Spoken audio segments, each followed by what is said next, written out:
ఇది ఇంత బాధాకరమైనటువంటి పరిస్థితి ఎవరు కూడా రాకూడదు. ఆ బిడ్డ ముగ్గురు పిల్లలు ఉన్నారు. ఆ బిడ్డ ఈ ఆడబిడ్డ ముగ్గురు పిల్లలు ఉన్నారు. వాళ్ళ కుటుంబం అంతా ఇవాళ చాలా ఇబ్బంది అయినటువంటి పరిస్థితి ఉంది. ఆ కుటుంబాన్ని కాపాడాల్సినటువంటి అవసరం ఉంది. ఇవాళ తెలంగాణ రాష్ట్రంలో 42% రిజర్వేషన్ కాంగ్రెస్ పార్టీ ఇచ్చిన మాట నిలబెట్టుకుంటే ఇవాళ ఈ బలిదాన కార్యక్రమాలు జరగకపోతుండే. ముఖ్యమంత్రి రేవంత్ రెడ్డి గారు దీనికి పూర్తి బాధ్యత నువ్వే వహించాలి. ఇవాళ అన్ని పార్టీల రాజకీయ నాయకులు దీనికి బాధ్యత వహించాలి. మరి ముఖ్యంగా బీసీ నాయకులారా, మీరు ఎట్టి పరిస్థితుల్లో ఇటువంటి జరగకుండా మనమంతా ఐక్యంగా ఈ ఉద్యమాన్ని చేయాల్సినటువంటి అవసరం ఉంది. ప్రజలకు ధైర్యం చెప్పాల్సినటువంటి అవసరం ఉంది.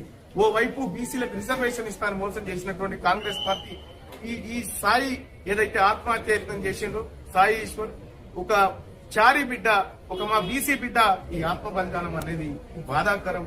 వాళ్ళ కుటుంబానికి మేము అండగా ఉంటాం, ఇక్కడే ఉంటాం. ఖచ్చితంగా సాయికి నయమయ్యే వరకు సాయిని బాగు చేసుకుంటాం. సాయిని తిరిగి మామూలు మనిషిని చేసుకోవడానికి మేము ఇక్కడ కృషి చేస్తామని చెప్పి తెలియజేస్తాం.